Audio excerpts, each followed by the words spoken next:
Bueno, Hola. hola, ¿cómo estás? ¿Tenés tu libreto? Sí, se la iba. Ah, se lo dejaste a Ivana, está bien, bueno. Programa 2013, ¿no? La cursaste, dejaste un tiempito para darla, veo, Sí, ¿no? nunca la di, nunca la ¿Ah? di. No. ¿Nunca la diste? Bueno, está bien. Se te vencía ahora. Sí, Está sí, bien, bueno. ahora. Esperemos que estés bien preparada. Bueno, a vos te tocó el programa del problema del realismo. Sí. ¿Qué es lo que plantea Bazin? ¿En qué es el cine? Cuando habla del realismo, ¿desde dónde lee el realismo?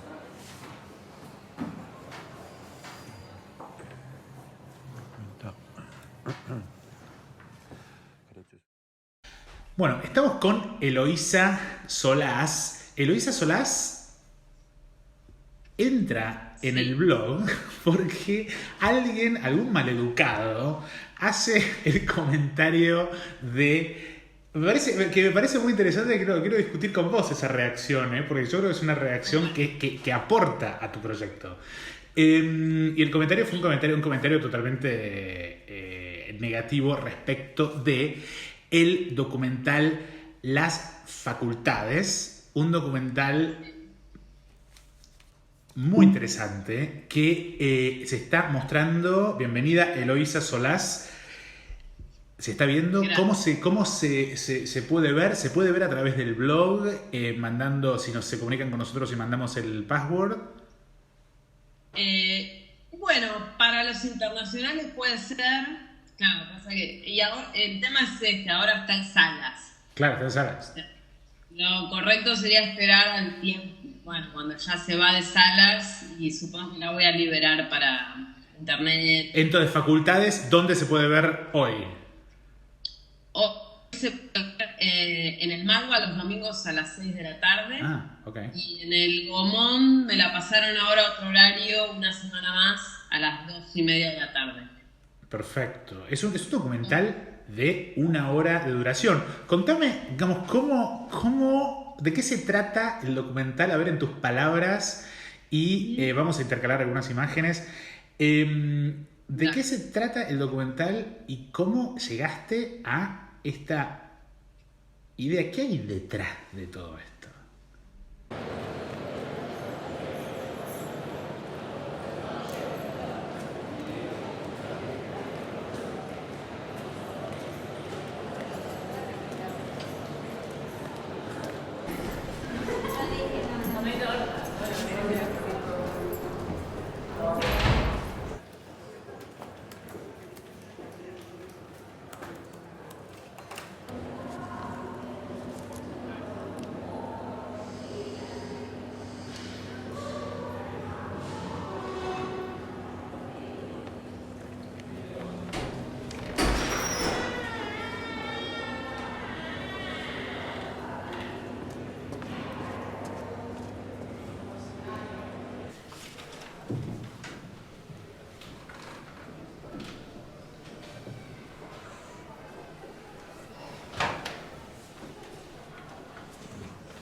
Bueno, la situación de rendir examen, especialmente examen oral, la tenía y es una situación que es muy particular. Uh-huh.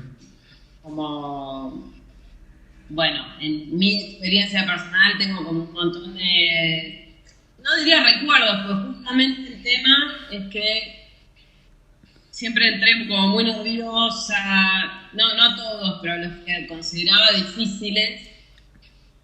Bueno, en algún momento desarrollé la estrategia de hablar sin parar y no dejar que hubiera mucha intervención, por ejemplo.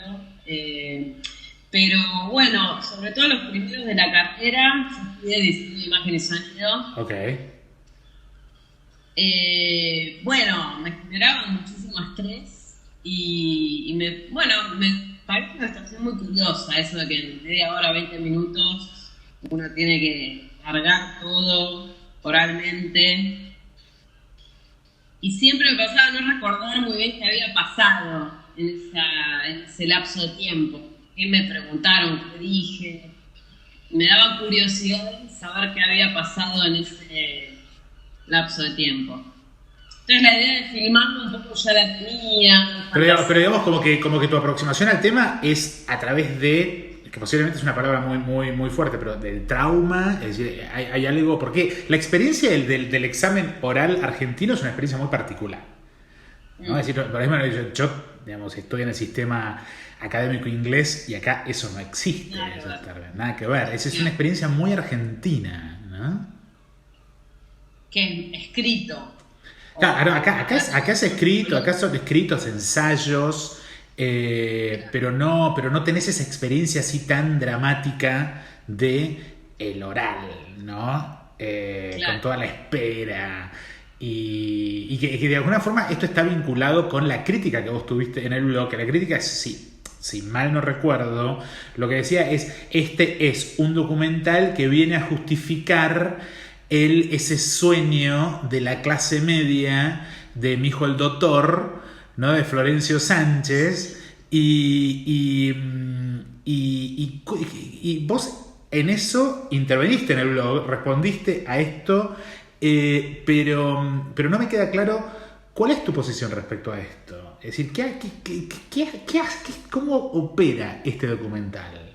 Como que pasa por el cuerpo de otra manera, ¿no? Que sí. Escrito, uno tiene sus 2 horas y maneja su tiempo y, no sé, va y viene y escribe si quiere. En la cuestión oral, hay que estar como muy encendido. Bueno, pero porque en la cuestión oral está interviniendo, y yo creo que esto es lo que a mí me interesó de este proyecto. Por eso me interesaba ver si había sido algo buscado o no. Porque algo que me pareció interesante respecto de la oralidad es que se ven muchas otras cosas a través de la oralidad, ¿no? Y por ejemplo, ahora vamos a ver esto. Trabajó, porque se lo llama así cuando se hace una división funcional de tarea, una coautoría con otro actor que no fue identificado, que no fue aprendido. El delito está consumado porque la legislación argentina adopta la teoría de la ablatio rei, o más conocida como la teoría de la traslación. ¿Qué entiende esta teoría? Esta teoría entiende con una sola exigencia de que la cosa sea sacada de la esfera de custodia para que el robo se dé por consumado. En cuanto a la violencia ejercida, como también lo exige el agravante de la utilización de arma, en este caso la norma del Código Penal, la doctrina y la jurisprudencia toman 2 conceptos de arma. El concepto de arma propia y el concepto de arma impropia. El concepto de arma propia es el que define al elemento que está destinado, que está construido para atacar o para la utilización de la defensa. En cuanto al arma impropia, es el elemento del cual, si bien no está construido para dicha finalidad, para dicho ataque, en el momento concreto y en el caso fue utilizado este soplete con la llama encendida para aumentar la capacidad ofensiva frente a el encargado del supermercado. Dándose los 2 elementos, los 2 requisitos, podemos definir que el robo está consumado y que el agravante fue encontrado. Es un injusto. En la culpabilidad analizaremos en primer lugar la capacidad psíquica y como Fiscalía afirmamos que Benítez tenía completa capacidad psíquica, ya que no había insuficiencia ni alteraciones morbosas en sus facultades, según los peritos del caso. En segundo lugar, afirmamos también que tuvo completa autodeterminación, ya que libremente decidió que podía cometer el hecho junto con su compañero. Por lo tanto, afirmamos que no hay un estado de necesidad exculpante. Por último, en cuanto a la comprensión de la ilicitud, afirmamos que efectivamente conocía que estaba cometiendo el delito con armas y conocía la prohibición, ya que es un delito que se encuentra legislado de manera internacional y tiene trascendencia histórica en el mundo jurídico. Por lo tanto, afirmamos que la conducta de Benítez es típica, antijurídica y culpable. De esta manera se configura en delito. La Fiscalía solicita el quantum de 10 años de prisión, de acuerdo al artículo 166, inciso 2 del Código Penal, basándose en una teoría que ve el fin en la influencia sobre la comunidad.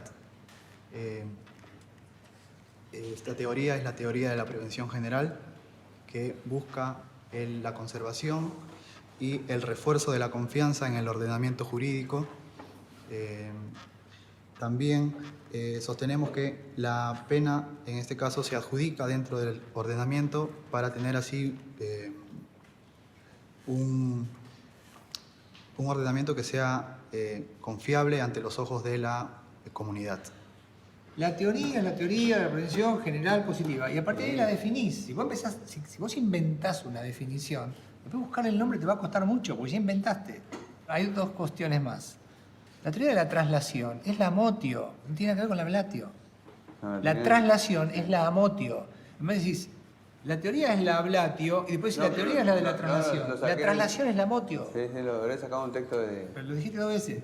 Pero vas y decís, la teoría es la ablatio, después no puedes decir la teoría es la traslación. Porque no tiene que ver una cosa con la otra. Una cosa es la ablatio y otra cosa es la amotio.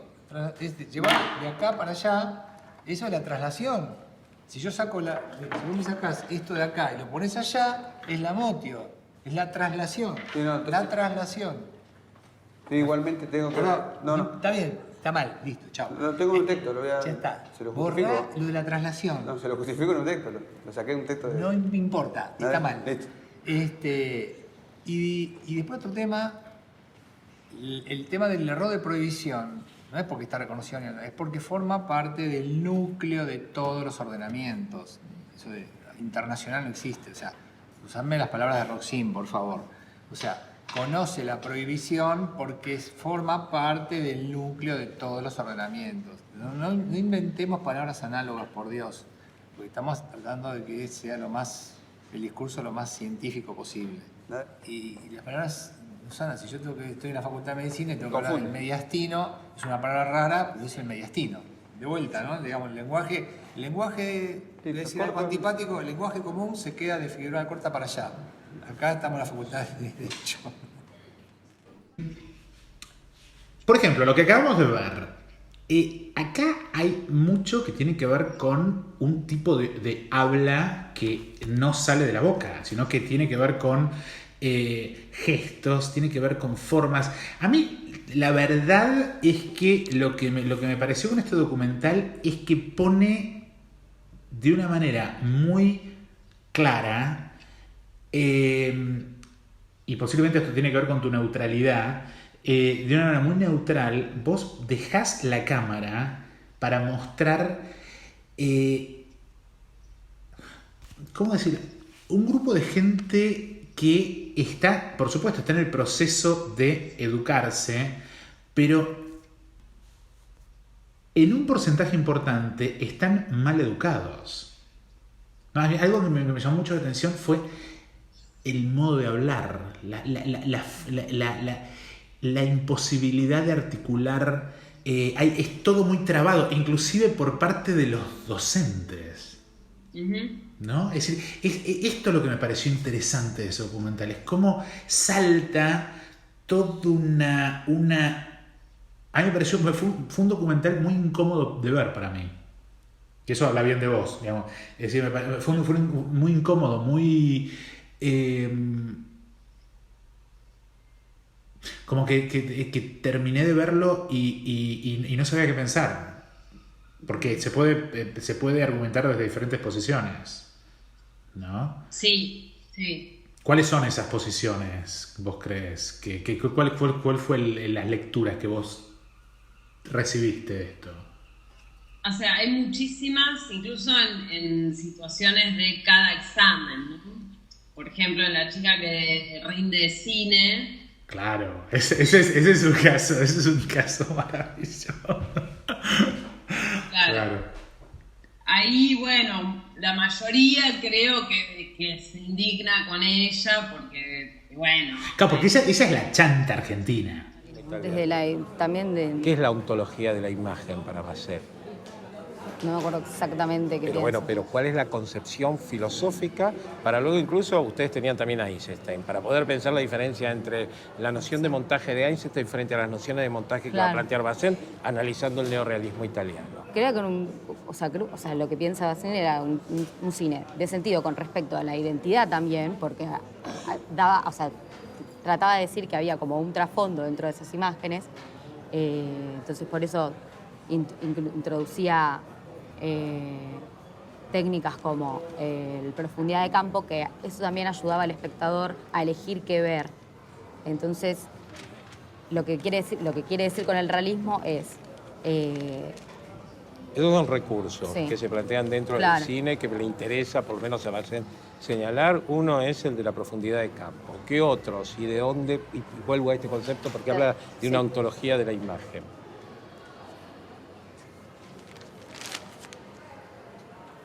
Sí, que además de la profundidad de campo, seguí ahí, vamos por ahí, a ver. Y si luego lo podés pensar en algún ejemplo del neorrealismo.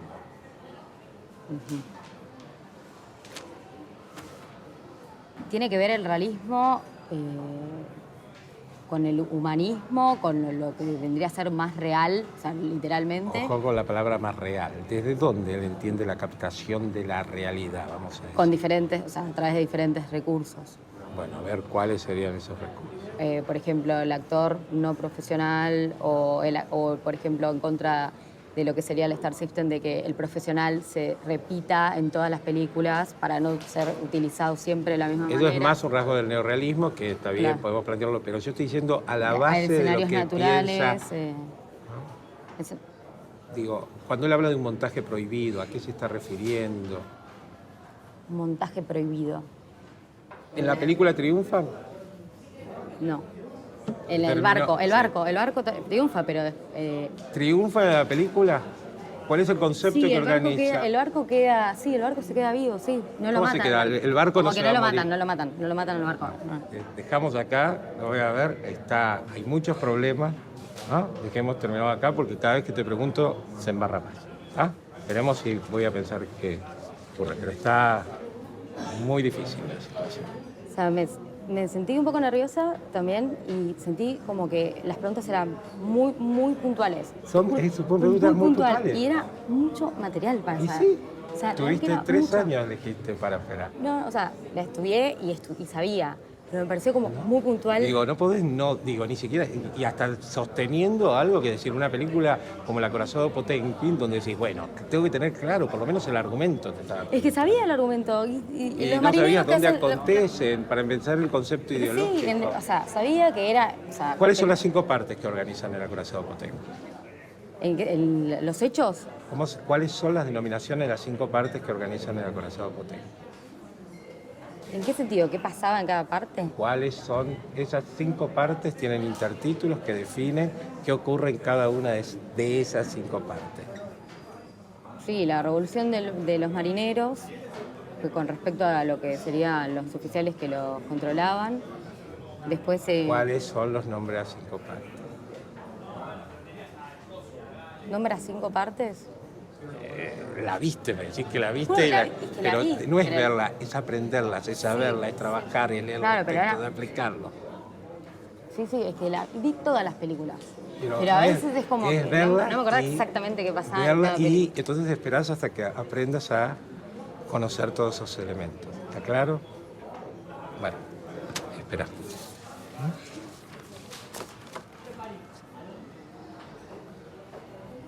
Ya está, espera. Ah, me espera. voy. Bien, bueno.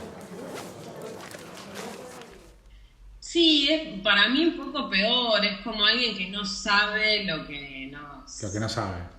lo que no sabe, sí. Porque ella estaba convencida de que, bueno, había leído todo y había visto todo, y bueno, no vio nada, no sé, no.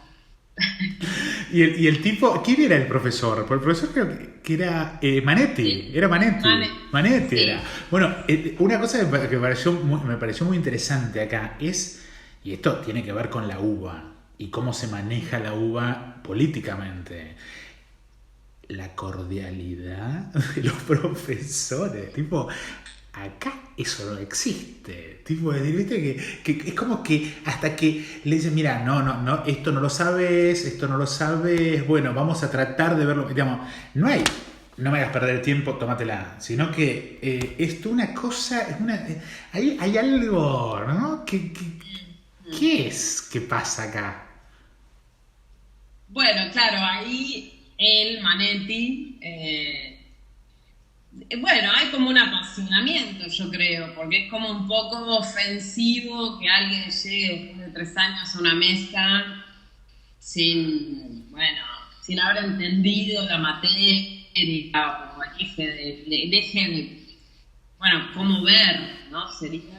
No, claro, que le pregunta sobre Bazán y ella no tiene ni idea quién es. Claro, no obstante dice 2 cosas que no están mal dichas, entonces, no sé, hay algunas personas que no es que se defendían, decían que tendría que haber aprobado, pero bueno, como por ahí esto que decís vos, ¿no? Algo de, no sé, de ciertos modos o, bueno, la manera de esa última pregunta que era obvio que era un remate, porque si ya no sabía lo que no sabía, no iba a saber nada del corazón de Potemkin. Sí.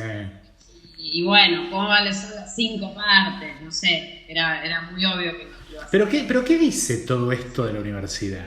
Porque en realidad, a ver, ese caso, me quiero salir de ese caso, porque ese caso es un caso muy fácil. Ese caso es el caso de la que no estudió y un profesor las cosas muy claras y que se lo dice muy clarito y se acabó ahí. Ahora, después hay todos unos lugares intermedios en donde, por ejemplo, los de derecho, ¿no? Los de derecho, a mí en lo de derecho se mezclan cuestiones que tienen que ver con la raza, con la clase social. Esa mesa es maravillosa. Máxima taxatividad legal por exorbitar la tolerancia sistemática del uso de las palabras. Según la definición del diccionario de la Real Academia Española, impropio significa falto de las cualidades convenientes según las circunstancias. Por lo tanto, si lo aplicamos a armas, sería un arma que no es arma, un arma que no posee las cualidades cualidades convenientes para las circunstancias.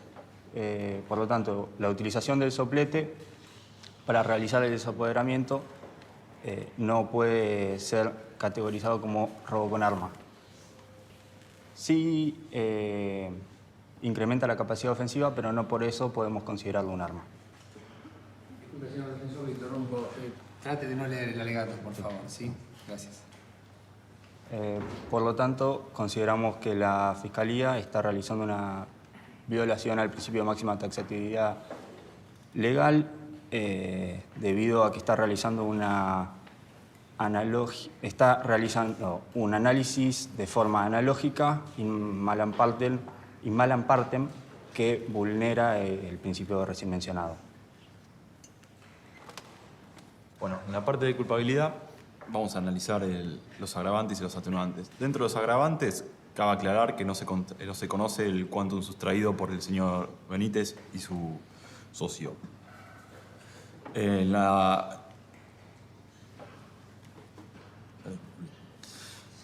Después... Me anulé. Ahí está. El bis in idem. Hay una clara violación al nombre... Ahí está. Hay una clara violación al principio del non bis in idem, que es una garantía contra el doble juzgamiento. Que es una garantía contra el doble juzgamiento de un mismo hecho. El soplete que se utilizó para cometer el robo está siendo analizado a la hora de tipificar la conducta, que sería el robo con arma, y a la hora de aumentar la pena, que sería juzgado por su peligrosidad. Claramente hay una violación del principio non bis in idem, que es una garantía contra el debido proceso legal. En la parte de los atenuantes... Vos bajá, subí un cambio para que bajen las revoluciones. Está muy bien. También cabe hacer una aclaración que es en base a la peligrosidad, ya que el cartucho sustraído del soplete estaba totalmente casi lleno. Totalmente lleno. Entonces la peligrosidad no fue tal como acusa la Fiscalía. Dentro de los atenuantes, cabe aclarar que nuestro cliente, el señor Benítez, no tiene ningún antecedente. También cabe aclarar que no se benefició con el robo, ya que fue su compañero el que se llevó el dinero.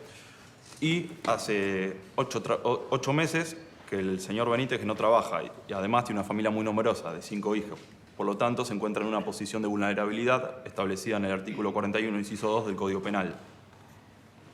En base a lo expuesto, la defensa considera que lo ideal sería la aplicación de una pena de ejecución condicional, según el artículo 26 del Código Penal, que respete el principio de resocialización que debe regir el castigo, según el artículo 5.6 de la Convención Interamericana de Derechos Humanos. Consecuentemente, lo ideal sería la aplicación de una pena que no supere los 3 años, teniendo en cuenta el deterioro tanto físico como psíquico que implica el encarcelamiento a nuestro defendido debido a el estado de soledad, el sometimiento disciplinario y la falta de afectividad y sociabilidad. Estamos sosteniendo posturas jurisprudenciales como doctrinales, que adoptan el concepto arma cuando se aumenta el poder ofensivo del atacante y también cuando se crea una intimidación de la víctima que lo deja en un estado de vulnerabilidad. Después, con respecto a la violación del no bis in idem, no estamos de acuerdo, ya que por un lado se analiza la peligrosidad que es propia del tipo del uso del arma y por otro lado se dice la peligrosidad en cuanto a reproche, que es que reprochamos el hecho de tener la llama encendida, el gas lleno de combustible y apuntando en una zona sensible del rostro. Por lo tanto, finalizamos la réplica. Este último que habla, el modo que está vestido en la Facultad de Derecho. Esto es lo que me gustó de este documental. Es como que se ve un ejercicio. Es como si fuera un ejercicio social agónico, ¿no? Yo vi mucha agonía, pero al mismo tiempo mucha esperanza. Pero este es mi tema con todo esto. Hay los modos que se usan los cuerpos. Es decir, está claro que ahí uno va a ver quién va a llegar al juzgado y quién no. Y posiblemente eso no obedece a cómo le vaya en esas materias, sino que obedece a muchas otras cosas.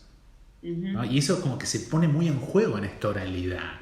¿No? Es que de golpe la oralidad posiblemente en algún momento de la Argentina tenía un sentido y ahora esa oralidad pone en evidencia toda una serie de desigualdades, de imposibilidades, el modo que mueven los cuerpos, los nervios, ¿no? Es decir, estos, ¿no? Pero la cuestión racial, ¿no? Sobre todo en esa mesa, y inclusive el modo en el que el profesor los trata, ¿no? Que yo no sé si vos estás de acuerdo conmigo. Hay gente que sí, que cree que a los que, pues tan sí, se da esa paradoja, no sé si es una paradoja, pero los fiscales, los abogados, los garantistas, son más rubiecitos que los otros. Sí, ¿no? sí. Hay algo ahí como que loco, porque esto es así. Entonces, bueno, y yo no asigné ningún rol, eso era su examen. Y era así como iba a ser. Y bueno, sí, hay uno que es más contestatario, ¿no? Porque este tema de la blanca y la motio, ¿no? Se fue a un tema, bueno, como de sacar la cosa de la esfera de custodia. Eso, la verdad que sí, para el que vean la película, ¿no? Pero en particular, yo creo que en los dichos es donde más se ve esto de bueno, es una puesta en escena. Porque tienen que actuar un rol social, ¿no? Y bueno, son evaluados justamente desde el punto de vista del lenguaje. primera cuestión, ¿no? Entonces, Pero no son también evaluados en términos de punto de vista de su extracción social. También porque el tema, lo que creo que el documental pone en evidencia es cómo la universidad iguala, pero en esa igualdad se ponen en evidencia las diferencias y esas diferencias siguen siendo insuperables, ¿no? Es decir, es que me refiero a cómo vienen educados desde un contexto, digamos, es decir, claramente uno puede ver el más blanquito, la más blanquita, de hecho, la más blanquita, que viene de un contexto, digamos, con un tipo de educación que le permite más orgánicamente, y después están los otros que están muy bien estudiados, pero con todas las imposibilidades de su clase. Y esto es algo que en las miradas del profesor se veía, ¿no? Hay algo, inclusive, como él los maltrata a los más morochitos, que no es el mismo criterio que usa para los más blanquitos. ¿Vos estás de acuerdo con esta lectura que hago?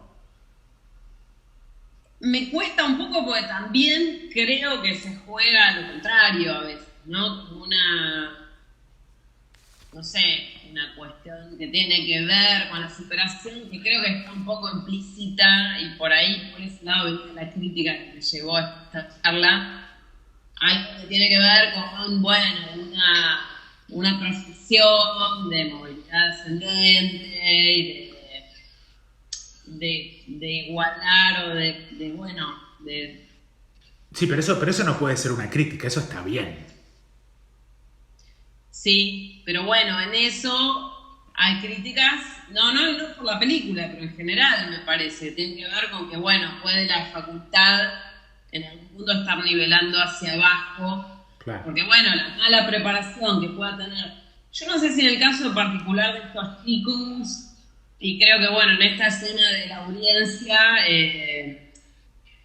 sí, no sé si yo que estaba ahí vi eso, me parece que quedó un poco reforzado un contacto porque también jugué pero vos, por ejemplo, vos cuando terminás de ver el documental, vos no ves que, y esto por supuesto no te estoy acusando a vos, sino que puede ser la realidad, no ves que digamos que los morochos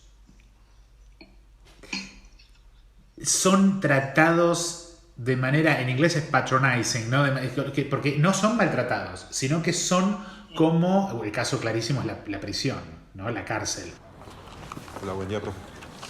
¿Qué haces, Jonathan? ¿Cómo estás? Bien, agotado. Ok.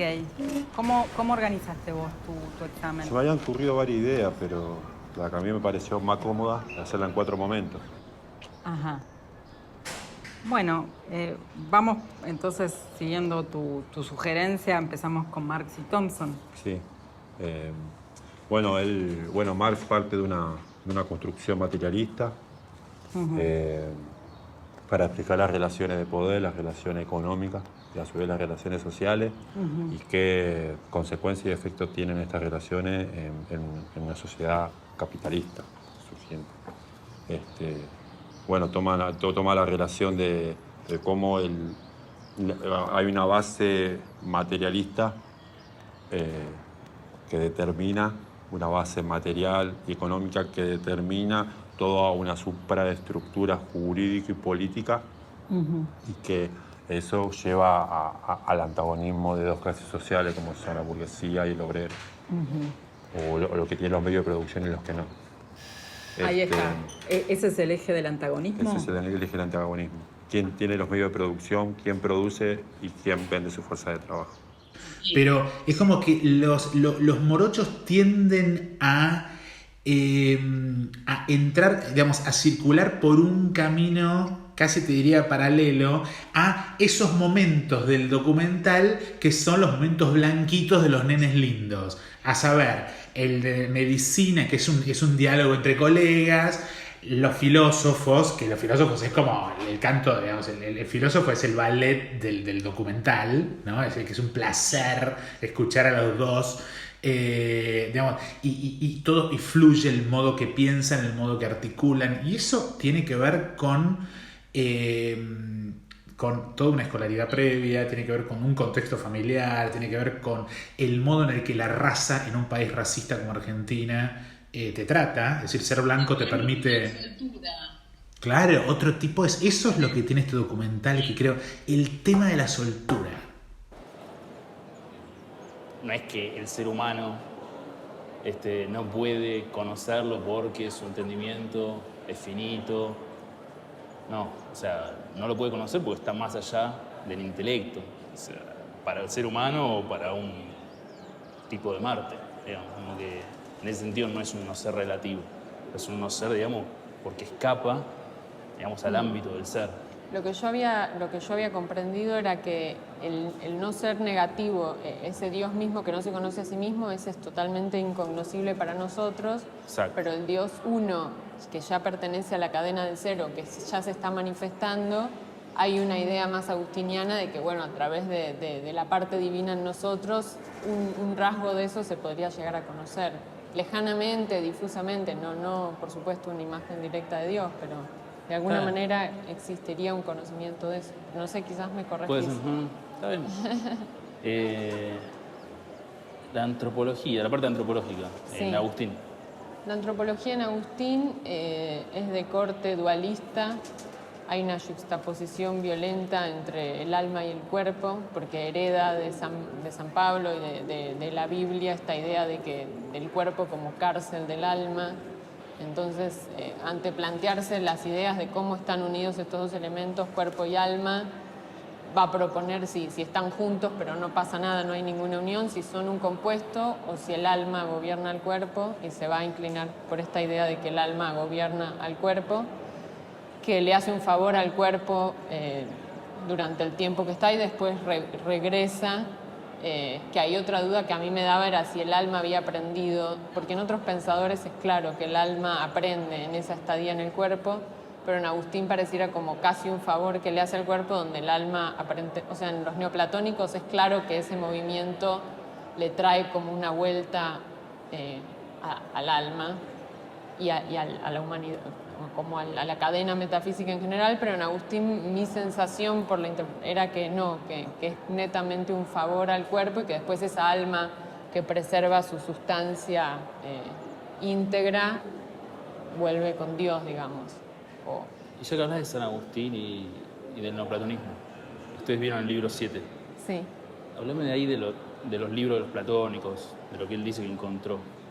¿En los libros de los platónicos? ¿Vieron esa parte? ¿De los neoplatónicos? Sí. Dice que encontró unos libros de ciertos platónicos. Sí, como el derrotero intelectual de Agustín. Sí. Primero Agustín tiene una madre cristiana, pero todavía no siente así la fuerza de abrazarse al cristianismo, y revisa, se mete con la secta maniquea, Mani, que es una rama del cristianismo, pero totalmente polarizada entre el bien y el mal, y a él eso no lo puede concebir de ese modo porque no coincide con... Finalmente, cuando desarrolle sus propias ideas, va a decir que se va a inclinar por los neoplatónicos porque le va a interesar sobre todo la idea, el problema del mal. Entonces va a decir que no existe el mal como tal, todo lo que proviene de Dios son bienes, entonces pueden ser bienes mayores o menores, pero siempre son bienes, y que en todo caso el mal está asociado a la voluntad humana y al libre albedrío, la capacidad de accionar mal, digamos. María Agustina del Mármol.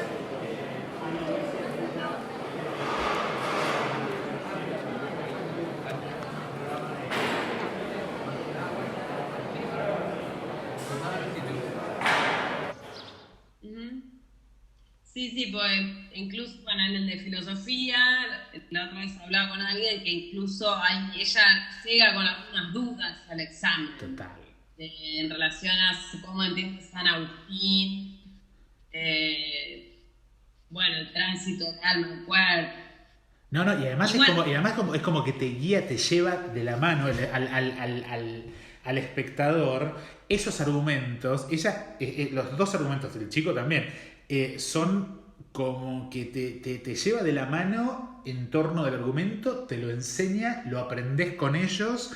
Es una comunidad de seres pensantes que esa gente define. Y también me parece muy interesante el momento en el que el chico, un divino, el chico sale a esperar la nota, y cuando está esperando la nota hay como diferentes grupos y él está en el medio, pero está en el medio muy seguro de sí. Va a ver que está hablando un grupo, no le interesa. Entonces, esos personajes me parece, pero en el esquema grande del documental, yo sentí algo que ahí vos tocaste, por eso me interesaba, chaval, porque ahí tocas un nervio, yo creo, en este documental que pasa por abajo, y yo creo que no tiene que ver con esta discusión sobre la clase media, no, tiene que ver con el racismo, es decir, ¿qué pasa con esto? No el racismo desde la universidad, sino el racismo en la sociedad. ¿Qué hacemos con los cuerpos de los negritos?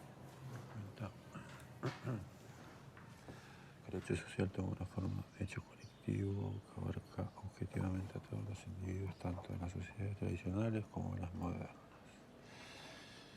El hecho social es una forma de expresión en el contexto de conversión que tiene y se considera como una cosa. Por ejemplo, el socialismo, el comunismo, el suicidio, el crimen, etc.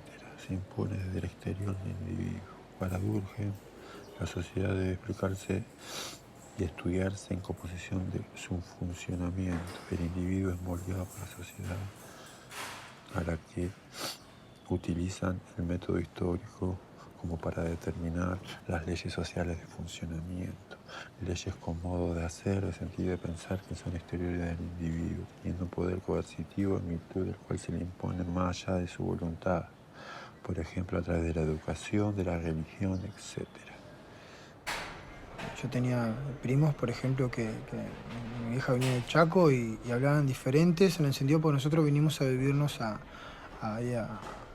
lo que es laburo, ¿entendés? Claro. Y el lenguaje, yo veía que ellos a mí como que me rechazaban, como que no me aceptaban en el grupo porque no tenía un lenguaje acorde a lo que es, por ejemplo, la parte de allá del noroeste, ¿viste? Y yo lo veía eso y bueno, por eso lo que voy a decir es muy cierto, porque bueno, después de eso, ahora también es muy simbólico en el espacio nuestro, porque hoy nosotros hablamos otro lenguaje. Pasa lo mismo, Y ¿no? Pasa lo mismo, ¿no? Sí. Acá adentro mío hay un lenguaje violento, pero lo utilizan porque no hay otro recurso. Y en el barrio también es así. Ay, si yo no sé hablar, te digo. Ay, vos que me venía a hablar que de la universidad, sí, yo no sé hablar. Yo lo veo cuando hablo con mis viejos y lo vi también cuando estaba un poco indagando en el tema mío de tesis, cuando veía que la familia escuchaba cuando uno empezaba a modificar su habla, pero uno no se da cuenta cuando modifica el habla. Y eso da tranquilidad a las personas también. Y después uno elige qué quiere hablar y cuándo y cómo, pero creo que sí, está bueno lo que estás por ver. Pero ahí tenés, tus viejos te escuchaban de una forma, acostumbrados a escucharte de una forma y te fueron escuchando durante el tiempo. Cómo tu habla fue cambiando, fue adquiriendo un nuevo lenguaje, ¿viste? Porque el lenguaje es re importante. Y también el otro cómo lo acepta, porque no es todo que te aceptan tu lenguaje. No, yo veo que por más que hable bonito... Es chocante, digo. Que hable bonito y que tenga este color de piel, el otro duda cuando me escucha. Olvidate. También está bueno. Viste que Bastín toma ese lenguaje interno. Está bueno el tema, boludo. Sí, el lenguaje interno y el lenguaje externo, digamos. El lenguaje interno es lo que vos producís dentro con las sensaciones, con la idea, con lo que te motiva desde que nacés hasta que te relacionás en la vida, y ese lenguaje externo que vos apropiás, digamos.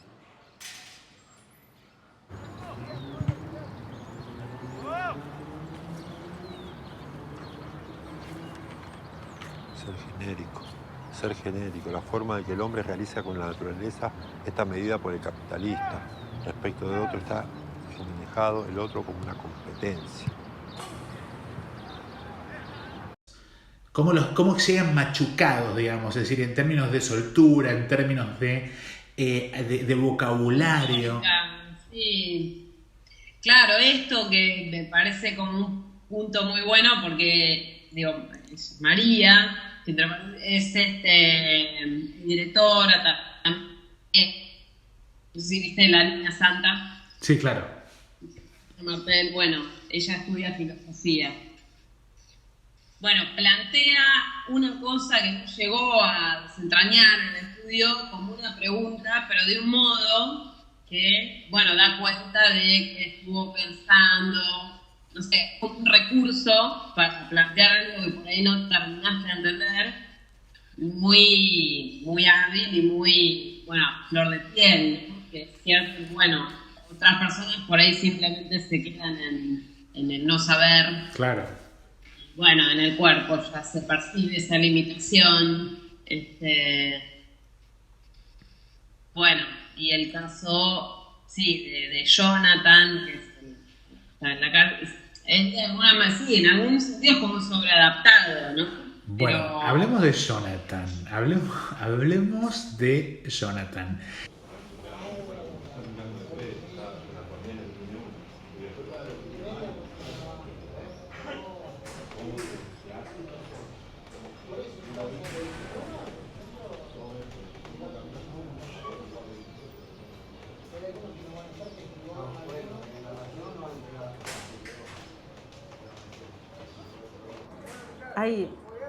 Hay un tema en cómo Weber construye la causalidad, o sea, cómo un fenómeno puede ser o no causa de otro.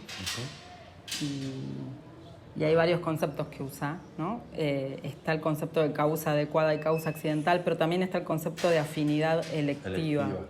¿Vos te acordás qué significa ese concepto o cómo lo explica el autor?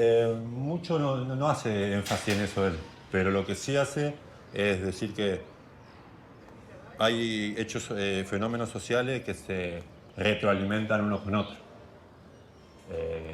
Tienen reciprocidad y si en sí los dos son independientes, uno siempre está en enlace con el otro, todo el tiempo. Esa es la afinidad electiva que tiene. ¿Que se enlazan o que están siempre enlazados? Están siempre enlazados. Está bien. Hay una especie de reciprocidad, esperando uno el resultado del otro. ¿Y hay una afinidad electiva entre ética protestante y espíritu del capitalismo? Sí. Ok. Sí. Si vos tuvieras que construir hoy día con la información que tenés y utilizando la teoría de Weber de tipos ideales, si tuvieras que construir una tipología de personas privadas de la libertad aquí en este penal, ¿qué tipos construirías? Qué pregunta. Sí, primeramente la acción construiría básicamente tres acciones. Tres acciones, que esas van a ser determinantes para todas las demás. Empezarías por las acciones, no por tipos de personas, sino acciones. Tipos de acciones. Acciones que van a determinar los tipos de personas. Ok, entonces, construirías tipos de acciones. La acción del delincuente, sí. La acción del que es Gil y la acción del que es policía. El Gil es una acción afectiva, es tan emotivo que la cárcel lo carcome, está en la cárcel, lo carcome y no lo deja vivir. Una cosa es vivir, otra cosa es que esté. El delincuente vive en la cárcel. Y el Gil El Gil no vive, está como una maceta, digamos, que la riegan y vive. A ver, para entonces... le gustó eso, ¿no?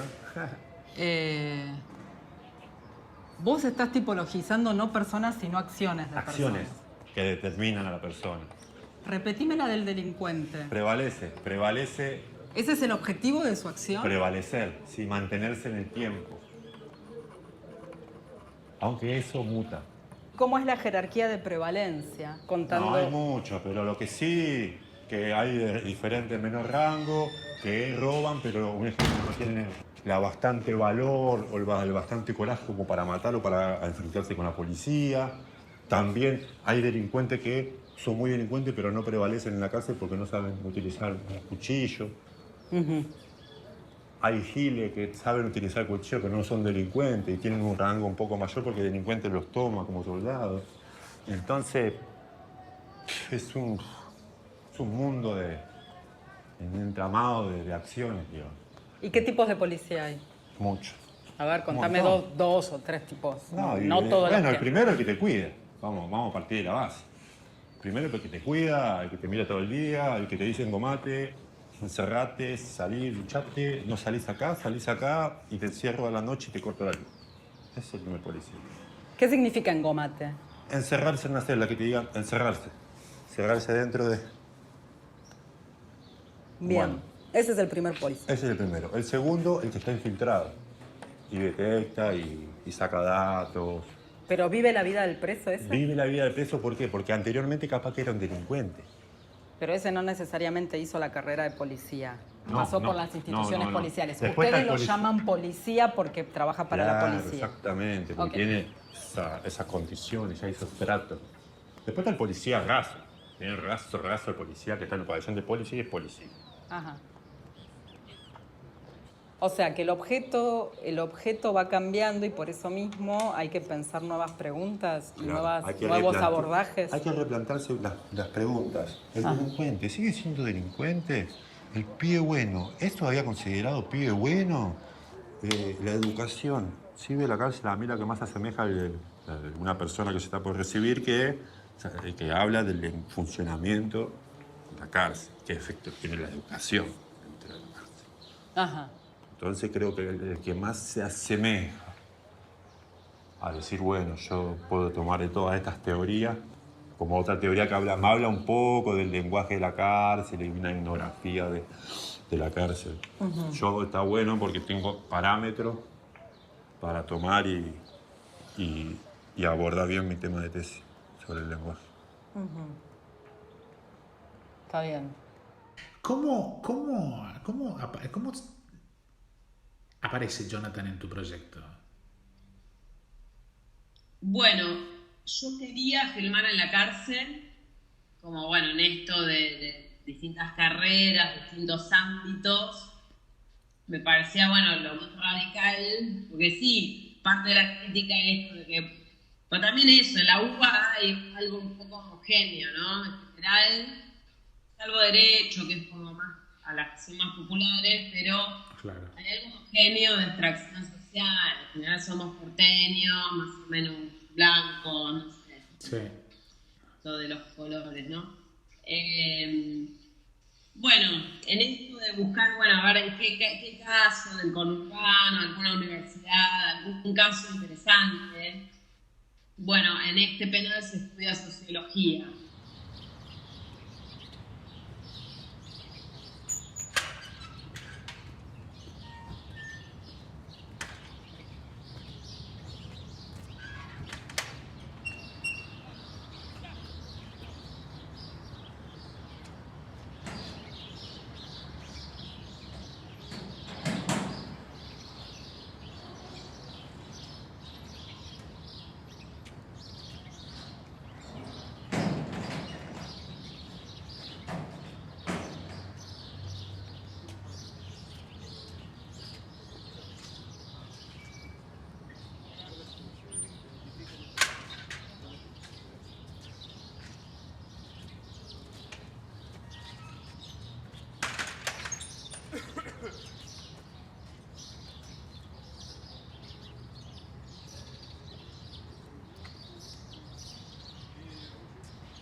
nunca supe que estaba acá. Nos vemos.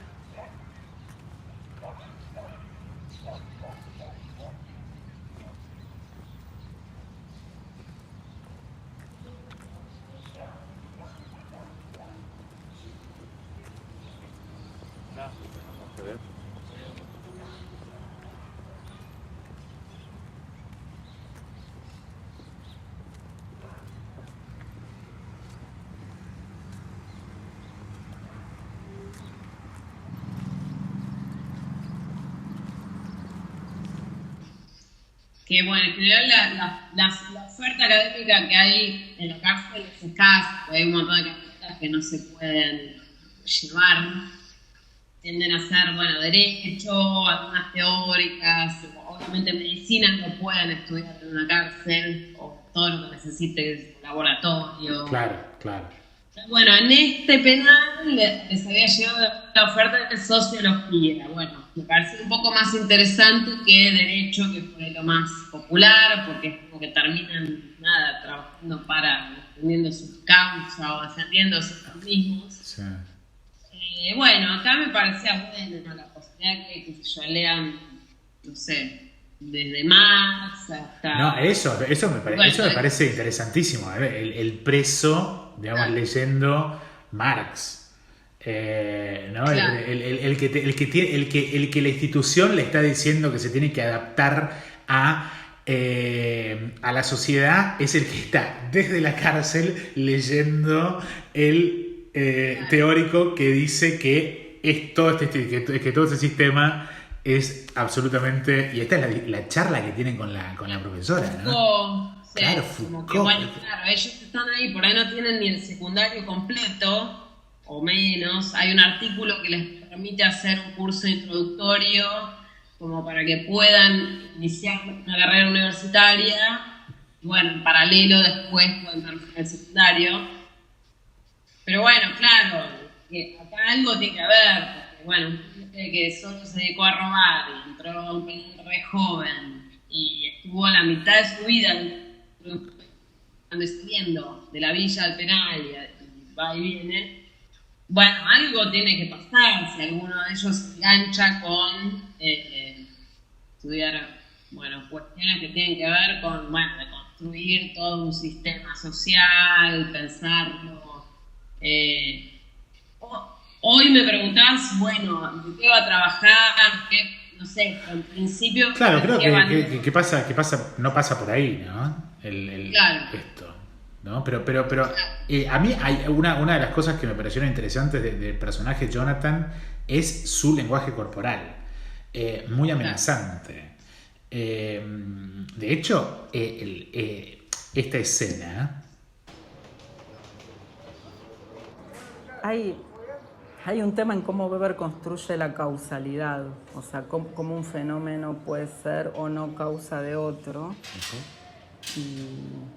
Y hay varios conceptos que usa, ¿no? Está el concepto de causa adecuada y causa accidental, pero también está el concepto de afinidad electiva. ¿Vos te acordás qué significa ese concepto o cómo lo explica el autor? Mucho no hace énfasis en eso él, pero lo que sí hace es decir que hay fenómenos sociales que se retroalimentan unos con otros. Tienen reciprocidad y si en sí los dos son independientes, uno siempre está en enlace con el otro, todo el tiempo. Esa es la afinidad electiva que tiene. ¿Que se enlazan o que están siempre enlazados? Están siempre enlazados. Está bien. Hay una especie de reciprocidad, esperando uno el resultado del otro. ¿Y hay una afinidad electiva entre ética protestante y espíritu del capitalismo? Sí. Ok. Sí. Si vos tuvieras que construir hoy día con la información que tenés y utilizando la teoría de Weber de tipos ideales, si tuvieras que construir una tipología de personas privadas de la libertad aquí en este penal, ¿qué tipos construirías? Qué pregunta. Sí, primeramente la acción construiría básicamente 3 acciones. 3 acciones, que esas van a ser determinantes para todas las demás.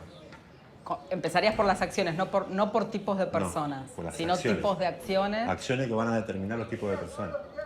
Ok, entonces, construirías La tipos acción de del acciones. La acción del delincuente, Sí. la acción del que es Gil y la acción del que es policía.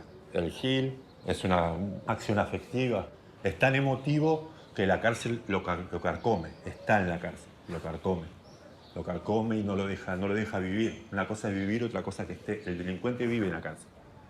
Y el Gil está. No vive, está como una maceta, digamos, que la riegan y vive. A ver, para entonces. Le gustó eso, ¿no?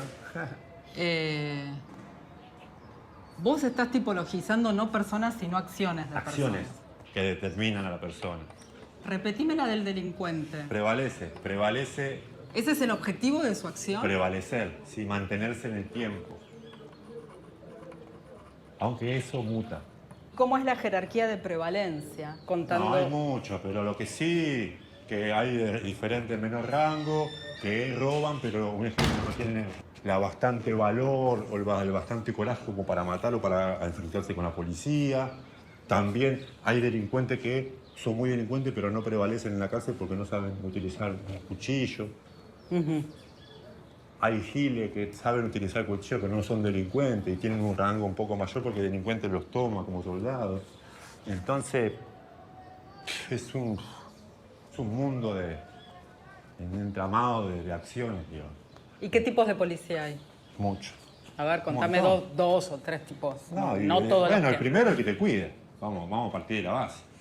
Primero el que te cuida, el que te mira todo el día, el que te dice engomate, encerrate, salí, luchate, no salís acá y te encierro a la noche y te corto la luz. Ese es el primer policía. ¿Qué significa engomate? Encerrarse en una celda, que te digan encerrarse. Cerrarse dentro de... Bien, Bueno, ese es el primer policía. ese es el primero. El segundo, el que está infiltrado. Y detecta y saca datos. ¿Pero vive la vida del preso ese? Vive la vida del preso, ¿por qué? Porque anteriormente capaz que era un delincuente. Pero ese no necesariamente hizo la carrera de policía. No, Pasó no, por las instituciones no. policiales. Después Ustedes está lo el llaman policía porque trabaja para la policía. Exactamente, porque Ok. tiene esas condiciones, ya esos tratos. Después está el policía raso. Tiene raso el policía que está en el pabellón de policía y es policía. Ajá. O sea que el objeto va cambiando y por eso mismo hay que pensar nuevas preguntas y Claro, nuevos abordajes. Hay que replantarse las preguntas. ¿El delincuente sigue siendo delincuente? ¿El pibe bueno es todavía considerado pibe bueno? La educación. ¿Sí ve la cárcel? A mí la que más asemeja a una persona que se está por recibir que habla del funcionamiento de la cárcel, qué efecto tiene la educación dentro de la cárcel. Ajá. Entonces creo que el que más se asemeja a decir, bueno, yo puedo tomar de todas estas teorías, como otra teoría que me habla un poco del lenguaje de la cárcel y una etnografía de la cárcel. Yo está bueno porque tengo parámetros para tomar y abordar bien mi tema de tesis sobre el lenguaje. Está bien. La escena que acabamos de ver, en donde directamente da el examen de espaldas a la profesora. La profesora es una escena muy incómoda de ver, es decir, porque están acá un presidiario, la profesora, el presidiario de 2 metros de altura, parado, caminando, filosofando y dándole la espalda a la profesora, y la profesora como que está todo el tiempo como justificando su posición. Es que como que hay algo muy incómodo ahí en el medio. ¿Viste? Como que la profesora lo quiere ayudar, está haciendo un tipo de militancia que está interponiéndose con su rol como, ¿no? Y estas cosas, es como difícil de hablar de esto, porque es como que es todo muy transicional en este documental. Es decir, la profesora que en realidad se transforma en una especie de devota de él. Claro. Sí, claro, bueno. se le propone usar posibilidades de Weber para el contexto carcelario. Sí, ahí pasan muchas cosas en paralelo, porque también él termina diciendo, bueno, qué tipo de preso es él, ¿no? Porque hace una categorización donde sí se vuelve intimidante, ¿no? Porque habla de los delincuentes y de los giles. No, claro. Y además cómo mueve el cuerpo, porque hay algo de... porque hay algo en todo esto en que la universidad es parte del proceso de disciplinamiento, ¿no? Es decir, en donde vos en la universidad aprendés a pensar y a articular un discurso, ¿no? De manera convincente y de manera coherente. Y de golpe acá lo que tenés es que en lo polimorfo de la UBA, por ejemplo con este caso, aparece este personaje y ya es como que la universidad no está cumpliendo ese rol. Es decir, porque él... O de alguna forma la universidad viene a transformarse en un momento de complemento para él, en términos de que el tipo está en una celda, y ahí el tipo cuando está en la clase ya no está sentado, sino que está circulando, ¿no? Está como más libre, es como su momento de libertad también. Sí. Pero depende de dónde se lo mire, porque digamos, desde el otro lado, ¿cuál es el rol de la profesora? Y acá hay otra cosa que atraviesa todo este documental, que es que la precariedad no solamente es de los alumnos, sino que hay mucha precariedad de los profesores.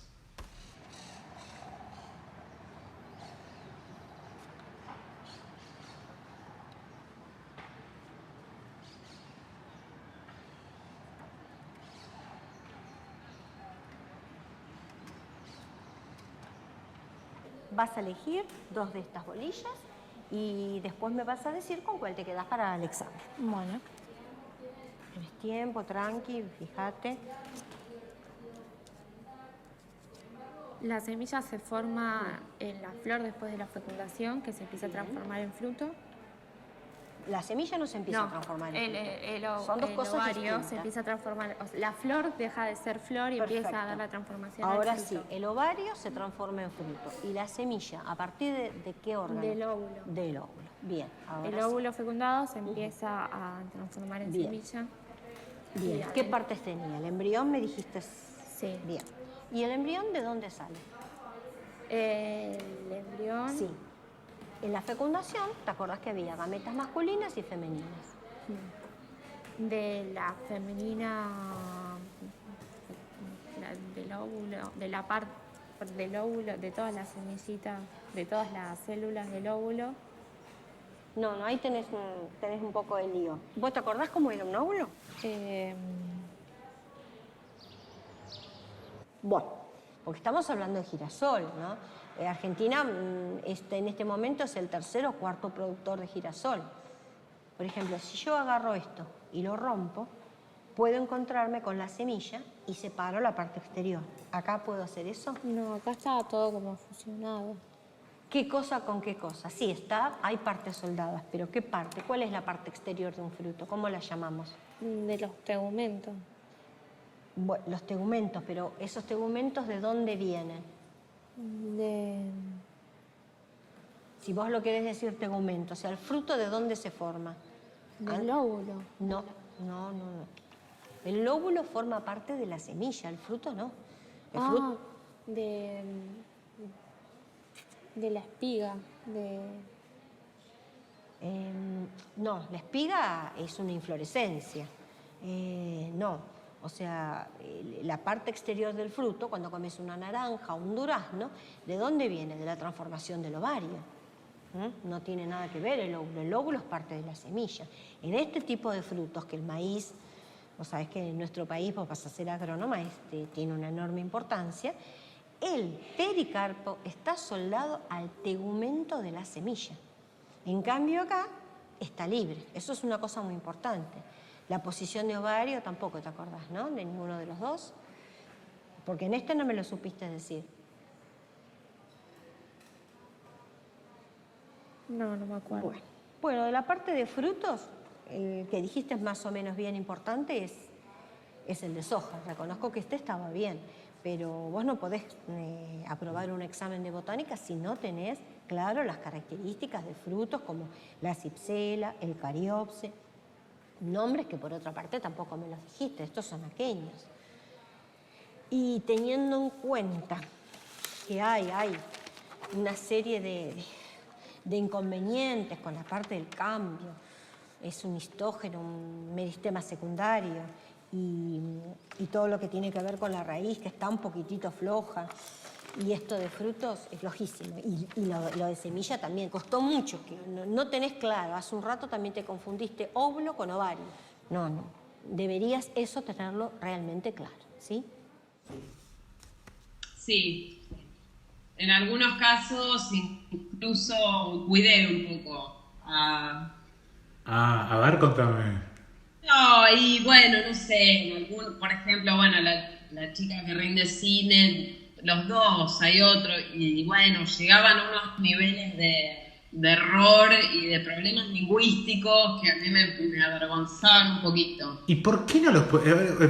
Pero esto es un poco como tirarte un tiro en el pie. Porque, digamos, en definitiva, ese es el objetivo de este documental, es mostrar. Sí, pero claro, creo que es bueno quedar en me interesaba el punto de tensión y algo más sutil, no sé, sí, hay otra profesora que también viene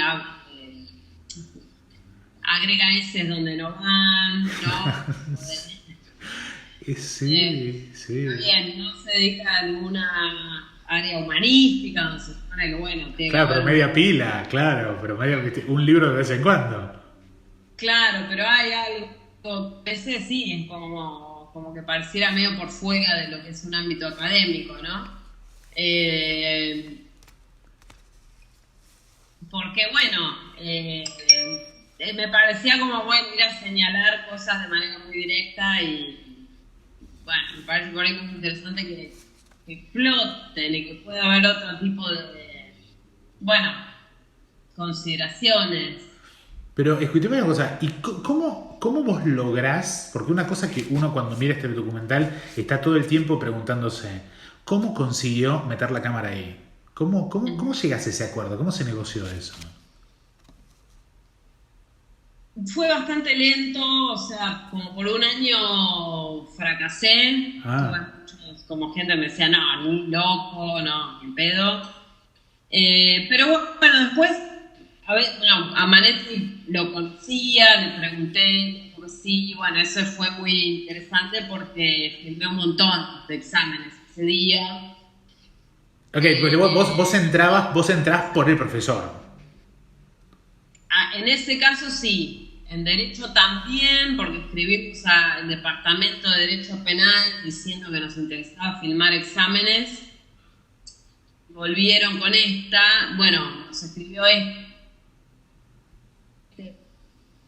pero un poco, en alguna medida creo que como con cierto orgullo de, bueno, él no toma un final convencional, sino que lo pone a defender o a querellar, y bueno, entonces tienen que armar toda su estrategia, claro. Y eso en definitiva es un examen más oral que eso no hay. Igualmente, en ese examen sorprende mucho la incapacidad de los chicos de hablar. Es decir, sorprende mucho. Es decir, ¿qué año era esto? Bueno, es primer año, nota, hay unos que son muy chiquitos.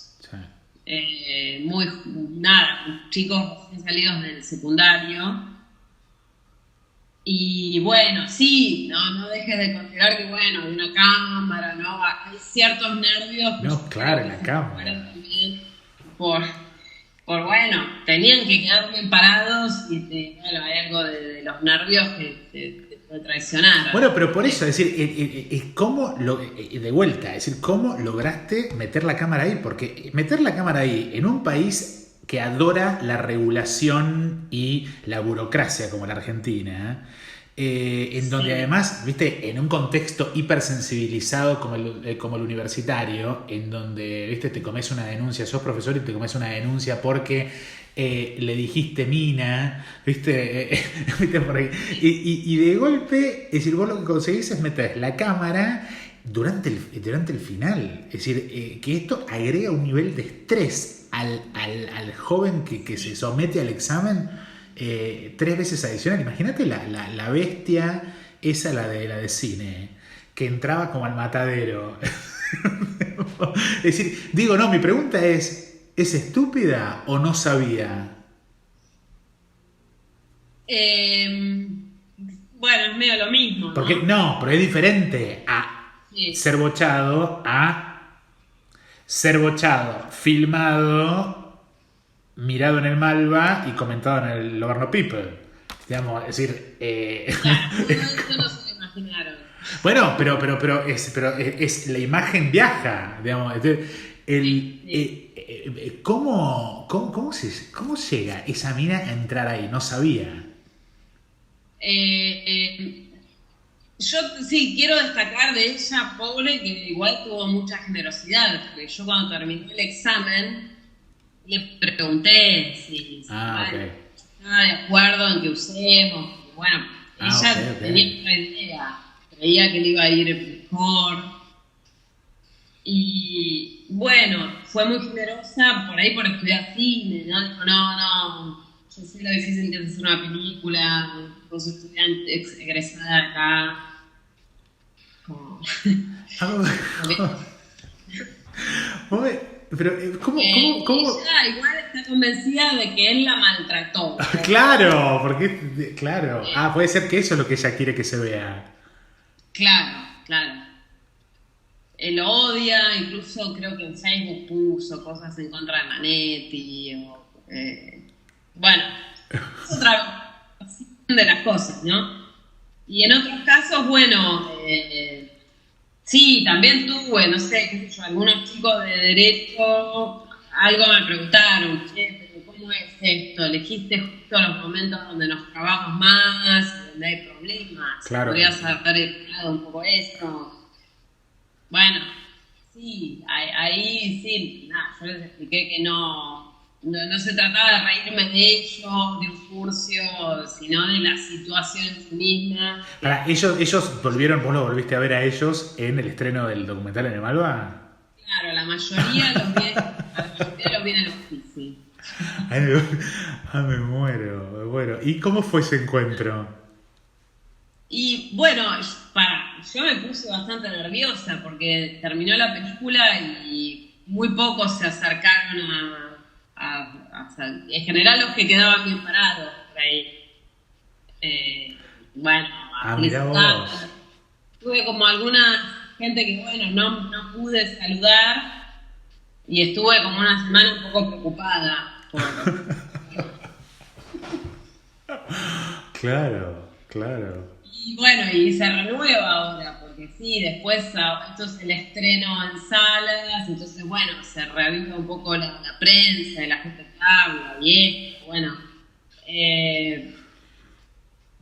Sí, todavía puede pasar. Digamos. No, porque además hay una cosa con este documental que a mí me pareció largo, el documental, pero posiblemente es parte de la intención, porque uno como que termina, digamos, entrando en esta suerte de aletargamiento en donde, que yo creo que aporta a la incomodidad de la cuestión. Pero no es un documental que entra, vos no entrás con una tesis que la vas a mostrar con una posición tomada. Por ejemplo, el documental que discutimos acá en Cañechat de las transexuales, ¿no? Donde es directamente, tiene una línea, la baja, la pone, la aplica y todo es parte como de una coreografía. Acá no hay coreografía. Acá es la cámara puesta ahí a ver lo que pasa. Como me estás contando en la edición, bueno, hubo un énfasis en estos momentos de traba y demás, pero como que no hay epifanía en este documental. Es decir, como no hay uno... Yo terminé de ver el documental y me costaba entender, bueno, ¿esta mujer está de acuerdo o no está de acuerdo con la uva? Responderme. Digamos, ¿cuál es tu percepción de todo esto? ¿Qué conclusión sacás?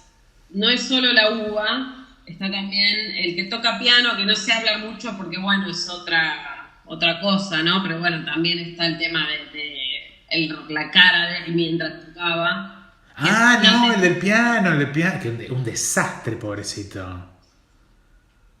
Bueno, sí, no sé. No, ¿cómo le fue en ese examen? No, le fue bien, bien. Pero sí, yo la verdad, digo, a mí me interesó también eso, como cortar un poco, ¿no? El choclo hablado Claro. y... Un poco de oxígeno. Un poco de oxígeno, claro. Hubo muchas estrategias de ese tipo.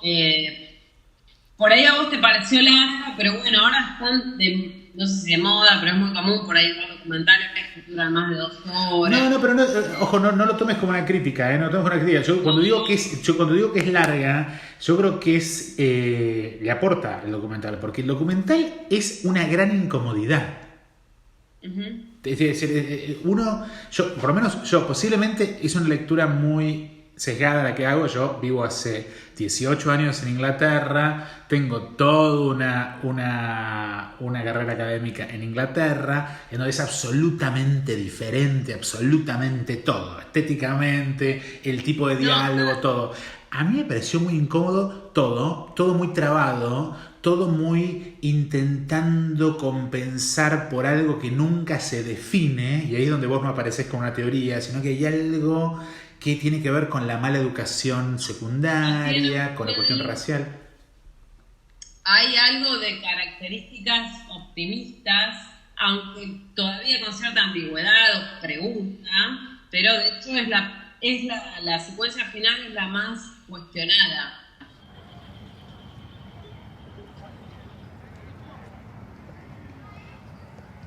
Esto es un espacio de acumulación de sentido. Y su acumulación, si ustedes se fijan, muchas veces tiene que ver con el discrédito de los otros. Ahora, para hacer eso, hubo que destruir dinero. Todo esto cuesta. Es gratis el uso, pero cuesta. Y de la misma forma, para acumular capital, también tengo que acumular sentido. Tengo que convencer a todo el mundo que la única forma de organizar la economía es a través de la economía de mercado, liberal, etc. Ustedes saben que no hay premio Nobel de Economía. Inventaron un premio Nobel de Economía, lo dan al mismo tiempo que los otros Nobeles. Existe el premio del Banco Sueco de la Economía que lo llaman Nobel, pero no hay premio Nobel de Economía. Una gran operación. Todo es falso, en serio. O sea, lo cual es una gran operación. ¿Por qué no se nos ocurrió a nosotros?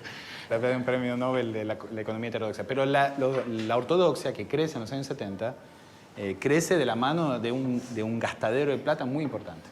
La Fundación Montserrat-Pellerin, el Premio Nobel, el financiamiento de toda la educación, en particular en América Latina. Fue fabuloso, digamos, la guita que pusieron para tener, digamos, un ejército de economistas que piensen de ese modo. Y hoy en día ya es sentido común. Lograron construir un sentido común, como el neoclasicismo como sentido común de la economía. Eso tiene 40 años, es muy nuevo. Antes, la mayoría de los economistas, en su gran mayoría, eran keynesianos. ¿Pero arrancó con Friedman eso? ¿Cómo? Eso arrancó a fines de los años 60. Friedman fue uno de los grandes voceros de esa estrategia, y fue una estrategia pensada. O sea, los tipos se sentaron y dijeron, bueno, vamos a tener un esquema de difusión de ideas, buscaron financiamiento, lo consiguieron y lo hicieron. Hay varios libros sobre eso, digamos, sobre esa historia de cómo lograron eso. Nosotros, un desastre. Nosotros, los heterodoxos en general, no hemos tenido una estrategia muy sofisticada de este lado. Y no por falta finalmente no por falta de plata, porque hubiéramos podido armar muchas técnicas en relación con estados y todo eso colapsó. ¿Por qué? ¿Por falta de construcción de sentido? Por falta de conciencia, efectivamente, de la necesidad de la construcción del sentido. La crisis de 2001 argentino no modificó una coma en la formación en ciencia económica en este país. Se forman igual que en 1999 hoy en día. Por eso es importante que ustedes se formen de otra manera y que alguno de ustedes algún día sea ministro de Economía. Si están bien formados. ¿Por qué no? Es nuevo, eso es otro gran invento. Es nuevo la idea de que un ministro de Economía tiene que ser economista. Es muy nuevo. el orden político del orden simbólico, para determinada persona lo mismo que destruir sentido,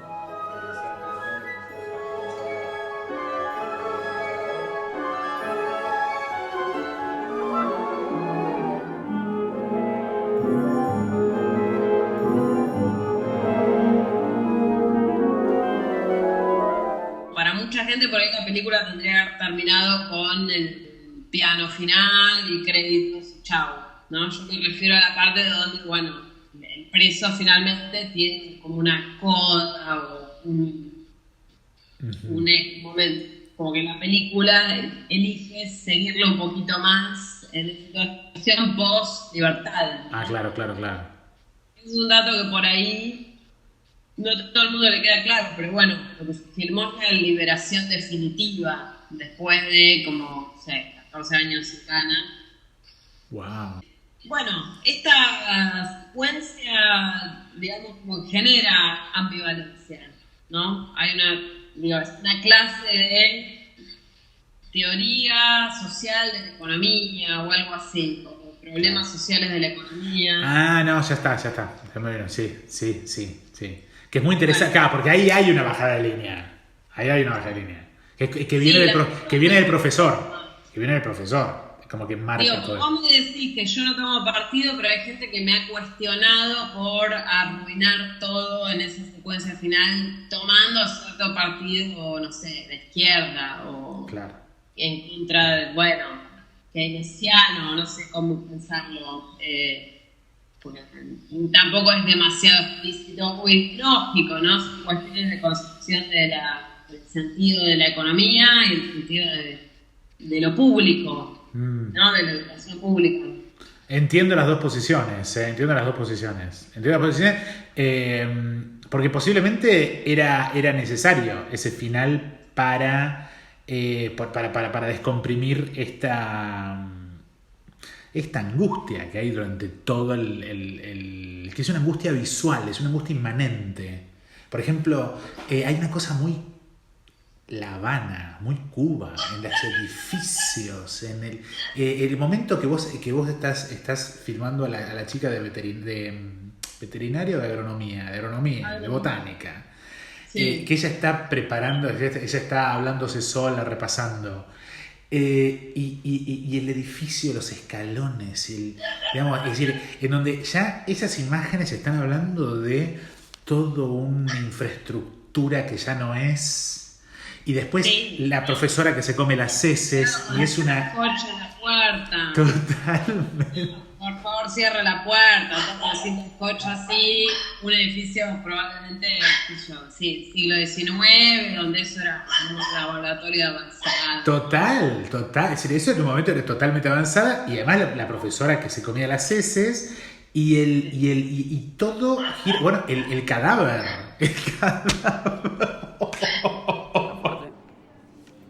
Decime qué nervio te evalué.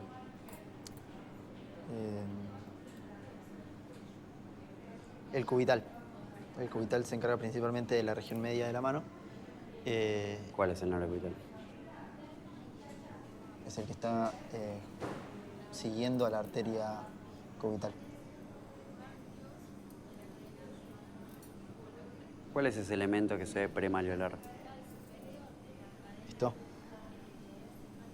Es superficial, es una vena. Hay dos grandes venas que vienen del pie de la parte superficial. Es el drenaje venoso superficial. Tenemos las safenas. Hay una safena interna y una safena externa. O una safena medial y una safena lateral. Esta es la safena medial. Muy bien. ¿Y podés delimitarme por último el hueco popliteo? Sí. El hueco popliteo va a ser la parte posterior de la región de la rodilla y tiene forma de rombo, con lo cual reconocemos cuatro lados. Los dos inferiores van a estar formados por los gastrocnemios, mientras que los superiores van a estar formados dependiendo si es lateral o medial. Si es de la parte medial, va a estar el semitendinoso y el semimembranoso, y si es de la parte lateral, el bíceps femoral. Muy bien. Bueno, listo.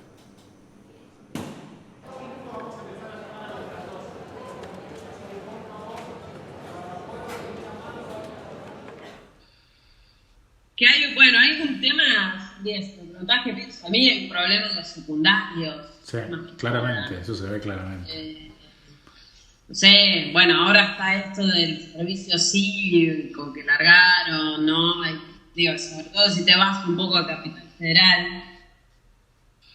Entonces, sí, yo tengo una posición de que tiene que haber más universidades en el conurbano, ¿no? Claro. ¿No? Hay soluciones intermedias que no sé, pareciera como que, bueno, sí, en secundario no sé qué pasa, pero bueno, sí, es evidente que... Sí, y la universidad es como una especie de dique que está sosteniendo todo esto que viene sin los recursos, sin las herramientas para poder hacerlo. Y ahí es donde se ve una cosa media como de comunidad tratando de, digamos, avanzar sin, digamos, del modo que se pueda, ¿no? Y ahí es como que, viste, la relación entre los profesores y alumnos es una relación muy como de mancomunión, ¿no? Como que están como en el mismo bote, no hay una cosa muy institucional. Claro, no, claro.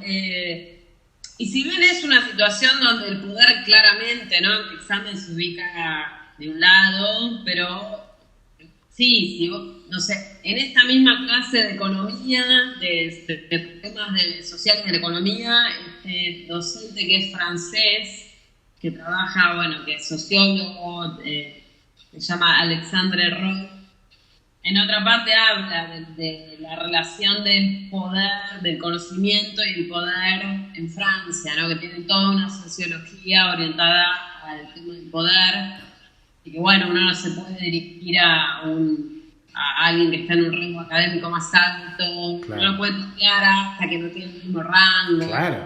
Claro, totalmente. Que, bueno, acá es muy diferente, ¿no? Bueno, un placer, Eloisa. Bueno, para mí también. Y bueno, y después cuando salga de los cines, después los que quieran ver el documental se comunican con nosotros, vamos a poner un email, y que es lo que estamos haciendo con el documental de Tamara García Iglesias, y nosotros les mandamos el password, ¿no? Como para que puedan verlo. Muchas gracias, Eloisa. Gracias a vos.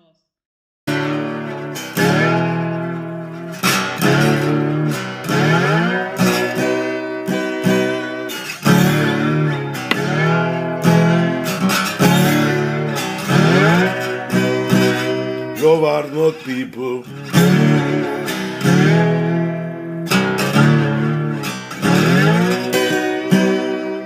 Tiembla el status quo de la sociedad paqueta.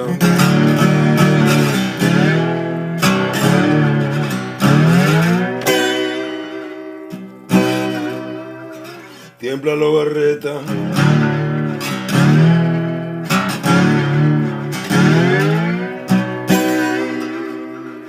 Porque el juicio de Lobart es un juicio muy duro.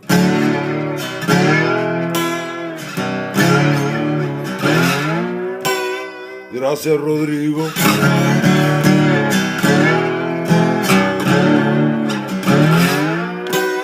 Por este lugar.